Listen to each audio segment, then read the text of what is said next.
Well hit, my friend. 250 yards. I would wager 200 out. 50 over. Don't forget. Euro B Doc. That's a stroke and a penalty. I hope you remember you are lying 3.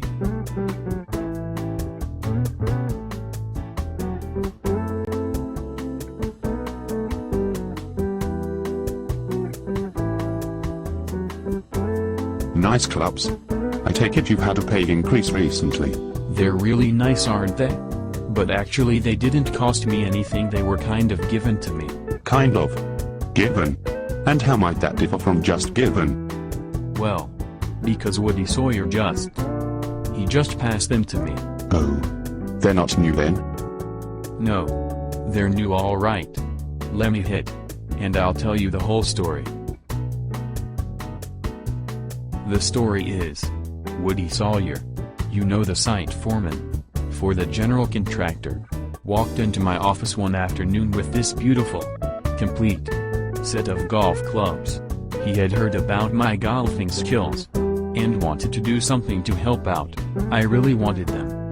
But there is a company policy against accepting gifts from contractors. But Woody assured me that they were not a gift. Really? Yeah. He said that it was not a gift at all. Just happens the contractor owns a sporting goods store in Pawtucket, Rhode Island, of all places. They were leftover inventory. They probably would have thrown them away or something. She gave them to Woody. But Woody doesn't golf. So he gave them to me. I see then. Of course, those clubs are not a gift. What would you call them then? Well, geez. Doc. You make it sound like, I mean, it's not like he flew me to Hawaii or something.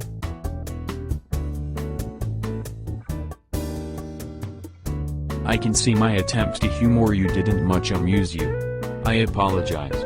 And I see that you are quite sensitive to the ethical implications in your situation. But why do you think Mr. Sawyer arranged to have those clubs sent to you?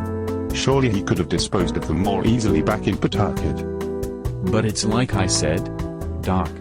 Woody told me that he couldn't use them. So? Now I don't want to hear what Woody said. I believe you. What I want to hear is what you really think. Okay. So he wanted me to do him a favor. And? And I guess that means that he expects me to return the favor when the time comes. But look. How big a favor can he expect for a set of golf clubs?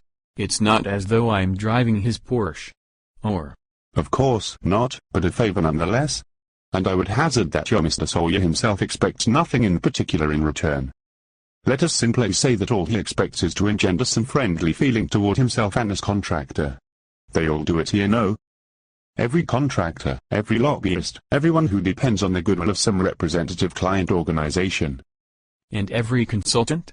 Consider in this light. Large organizations have many lower-level professionals, who, while not empowered to make large-scale decisions, collectively make decisions of enormous importance to our hypothetical contractors or lobbyists.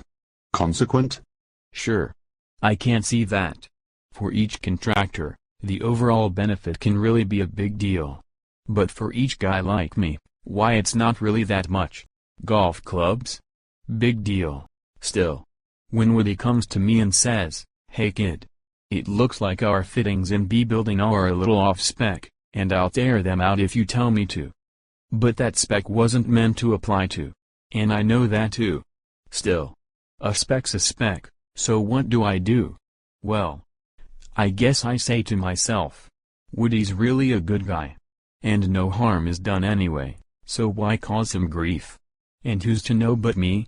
But is this really ethics, Doc? I haven't done anything really wrong? Have I? And I'm sure not thinking about those clubs when I say, sure.